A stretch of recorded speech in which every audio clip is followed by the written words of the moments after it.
A simple thought. Monkeys, that are known to have a developed social life, organize in small groups of several dozen members. The size of each of these groups is limited. In order for them to function, all members of the group need to know each other well. The average size of the group changes from 20 to 50 members. When the number of monkeys in a group passes a certain threshold, the social order crumbles, and the group tends to split into two separate groups. A similar situation can be found amongst humans as well. The invention of language and gossip has helped us shape larger and more stable groups. Sociological research indicates that the maximum natural size of a group of humans is roughly 150 members.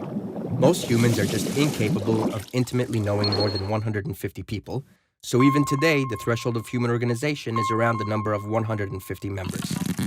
Man is a social creature, and the feeling of loneliness can drive him mad. Yet the Western and modern world sanctions individuality. The individual is measured by personal achievements, such as having a career, wealth, a self-image, and consumerism. In this course of action, many people lose their social and familial connections in favor of a self-actualization ideal. As the social fabric in the Western world weakens, it is not surprising that more and more people define themselves as lonely, and thus, loneliness has become the most common ailment of the modern world.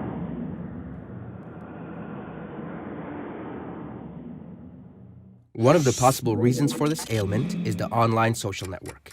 In a world where time is money, in which our surroundings heavily pressure us to achieve more and more, our social life becomes tainted and more demanding than ever before. And then there's technology. Simpler, hopeful, optimistic, ever young. We become addicted to virtual romance, disguised by the social network which supplies an impressive platform that allows us to manage our social life most effectively. However, our fantasies about substitutions are starting to take a toll. We're collecting friends like stamps, not distincting quantity versus quality, and converting the deep meaning and intimacy of friendship with exchanging photos and chat conversations. By doing so, we're sacrificing conversation for mere connection, and so a paradoxical situation is created, in which we claim to have many friends while actually being lonely. So what is the problem in having a conversation? Well, it takes place in real time, and you can't control what you're going to say.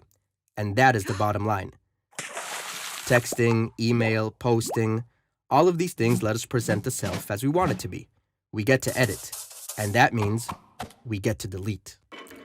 Instead of building true friendships, we're obsessed with endless personal promotion, investing hours on end building our profile, pursuing the optimal order of words in our next message, choosing the pictures in which we look our best, all of which is meant to serve as a desirable image of who we are. We're expecting more from technology and less from each other. The social networks aren't just changing what we're doing, but also who we are. And that's because technology appeals to us most where we are most vulnerable. And we are vulnerable. We are lonely, but we're afraid of intimacy, while the social networks offer us three gratifying fantasies. One, that we can put our attention wherever we want it to be. Two, that we will always be heard. And three, that we will never have to be alone. And that third idea, that we will never have to be alone, is central to changing our psyches. It's shaping a new way of being. The best way to describe it is, I share, therefore, I am. We use technology to define ourselves by sharing our thoughts and feelings, even as we're having them. Furthermore, we're faking experiences so we'll have something to share, so we can feel alive. We slip into thinking that always being connected is going to make us feel less alone. But we are at risk because the opposite is true. If we are not able to be alone, we're only going to know how to be lonely.